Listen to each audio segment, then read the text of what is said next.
नमस्कार। चलिए आज बात करते हैं दिसंबर 2025 के जीएसटी कलेक्शन नंबर्स के।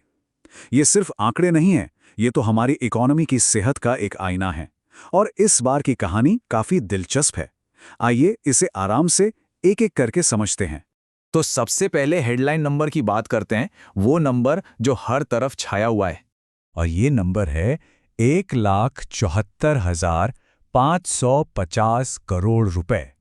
जी हाँ, 1,74,550 करोड़। ये दिसंबर 2025 का कुल जीएसटी कलेक्शन है। बड़ा फिगर है, इसमें कोई शक नहीं। और पिछले साल की दिसंबर से अगर इसकी तुलना करें तो ये 6.1% की ग्रोथ है। साफ साफ कहें तो एक साल में 6.1% की बढ़ोतरी देखने में तो ये आर्थिक तौर पर एक अच्छा पॉजिटिव साइन लगता है ना? लेकिन क्या बस इतना ही है? क्या ये हेडलाइन नंबर पूरी कहानी बता रहा है? यही तो मामला है, क्योंकि जब हम इसके अंदर झांकते हैं ना, तब असली कहानी सामने आती है और उसमें कुछ सरप्राइजिंग ट्विस्ट्स हैं। तो चलिए इस नंबर को आखिर तोड़कर देखते हैं, पता लगाते हैं कि ये ग्रोथ आ कहां से रही है। क्या ये हमारे देश के अंदर से है या कहीं और से? और यहां देखिए, पिक्चर बिल्कुल साफ हो जाती है। जो इंपोर्ट से टैक्स आ रहा है उसमें तो लगभग 20% की जबरदस्त बढ़ोतरी है, 19.7%, बिल्कुल सटीक। लेकिन जो डोमेस्टिक ट्रांजैक्शंस हैं, यानी देश के अंदर जो लेन देन हो रहा है, वहां ग्रोथ कितनी है? सिर्फ 1.2%। कहां लगभग 20% के उछाल और कहां बस 1% से थोड़ा सा ज्यादा। मतलब साफ है, ये जो हेडलाइन ग्रोथ है उसे इंपोर्ट से आने वाला टैक्स खींच रहा है। तो इसका सार क्या निकला? यही कि एक ही समय पर दो अलग अलग इकोनॉमिक कहानियां चल रही हैं।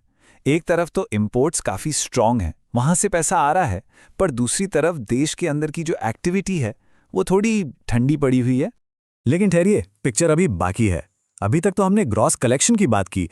अब असली पिक्चर देखने के लिए हमें नेट रेवेन्यू को समझना होगा। ग्रॉस यानी कुल कलेक्शन और नेट यानी रिफंड देने के बाद सरकार के हाथ में आखिर बचा कितना।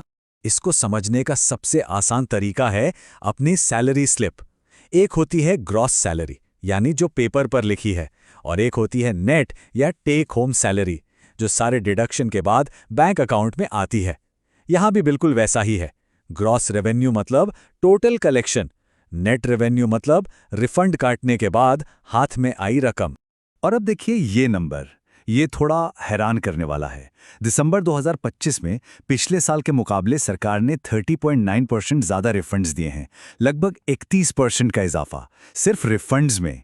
तो इसका असर क्या हुआ? यहां देखिए, जो ग्रॉस ग्रोथ 6.1% दिख रही थी, वो इतने ज्यादा रिफंड्स देने के बाद नेट ग्रोथ के तौर पर कितनी रह गई?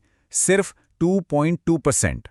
कहां 6% से ज्यादा और कहां सिर्फ 2%।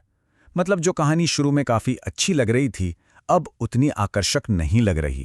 अभी तक तो हमने पूरे देश की बात की, यानी नेशनल लेवल पर, लेकिन अब थोड़ा जूम इन करते हैं और स्टेट्स यानी राज्यों की तरफ देखते हैं, क्योंकि पूरे देश में एक जैसी हालत बिल्कुल नहीं है। यहां देखिए, स्टेट्स की कहानियां कितनी अलग अलग हैं। एक तरफ हरियाणा है जहां 16% की शानदार ग्रोथ है, वहीं कर्नाटक जैसा राज्य 5% पर, यानी ठीक ठाक एवरेज परफॉर्म कर रहा है। और फिर छत्तीसगढ़ को देखिए, वहां तो 28% की नेगेटिव ग्रोथ है, मतलब बहुत बड़ी गिरावट। तो एक ही देश में कितनी अलग अलग तस्वीरें हैं। तो इस पूरे विश्लेषण से, इस पूरी पड़ताल से हमने क्या समझा? चलिए, जो बड़े बड़े पॉइंट्स हैं उन्हें एक बार फिर से दोहराते हैं। पहला टेकअवे, जो 6.1% की ग्रोथ दिख रही है, उसका असली इंजन इंपोर्ट से आने वाला टैक्स है, जो लगभग 20% बढ़ा है। दूसरा, देश के अंदर से आने वाला रेवेन्यू, वो तो 1.2% पर लगभग रुका हुआ है। तीसरा, रिफंड्स बहुत ज़्यादा बढ़े हैं, लगभग 31%। इसकी वजह से असली नेट ग्रोथ सिर्फ 2.2% रह गई। और चौथा और आखिरी पॉइंट, राज्यों की आर्थिक स्थिति में जमीन आसमान का फर्क है। तो आखिर में सवाल यही खड़ा होता है, स्ट्रॉन्ग इंपोर्ट्स लेकिन कमजोर डोमेस्टिक एक्टिविटी, ये जो कॉम्बिनेशन बन रहा है, ये आने वाले समय के लिए हमारी इकोनॉमी की कौन सी कहानी लिख रहा है? ये एक बड़ा सवाल है जिसके बारे में सोचना जरूरी है।